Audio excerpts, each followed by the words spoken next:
Hi, my name is Will Craig. I'm one of the founders of ELDR, and I'm here to share with you my blue chair story. ELDR is an acronym for End of Life Designer, and it's also the Old Norse word for fire. And we love the idea that we're lighting a fire under people to get their homework done. My blue chair moment occurred when my father was in the process of dying. It was in Albuquerque, New Mexico in October of 2019, and he was dealing with pancreatic cancer. And there was a moment where his discomfort level had been increasing, and the likelihood of survival was decreasing. And my sister and my mother and I were gathered with my dad at the hospital. And he turned to us and he said, "At this point, death is a friend."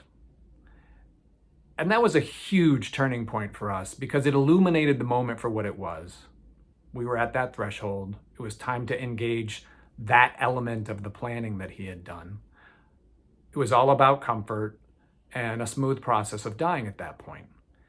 And the fact that we'd had conversations in advance and the fact that he could recognize and speak to the moment that we were in was very powerful and useful to us, because now we were just implementing a plan. And yes, the context was sad, but we understood the moment for what it was and the purpose for us to be carrying us forward.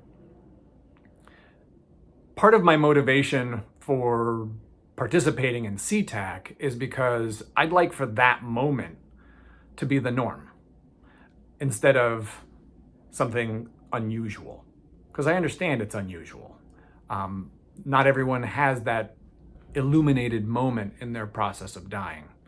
My father was a Presbyterian minister, and he always made it his personal motivation to have the members of his congregation do all of their end-of-life planning, including their advanced care thinking and documentation, but also financial planning, body disposition, memorial suggestions, really holistic thinking about end-of-life planning.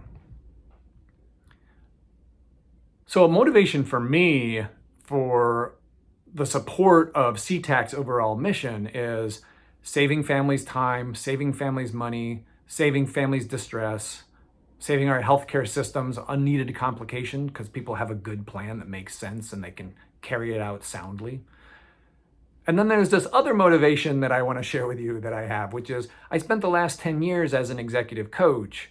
And before that, I was a teacher trainer, school administrator, curriculum developer. And I'm all about learning. And I'm very comfortable with mistakes. Trial and error is one of the best ways we can learn. But I also know that there are unforced errors.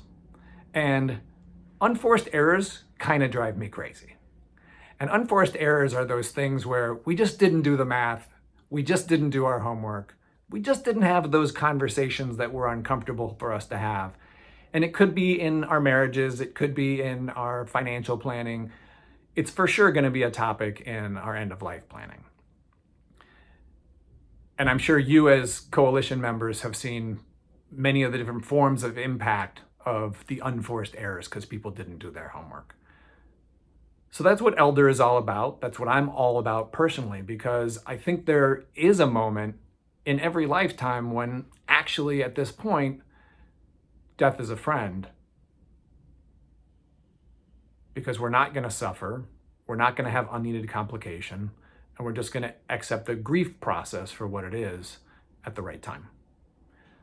So I look forward to getting to know all of you better and helping each coalition member succeed in its mission that fits beautifully inside of the larger mission that we all share to transform advanced care.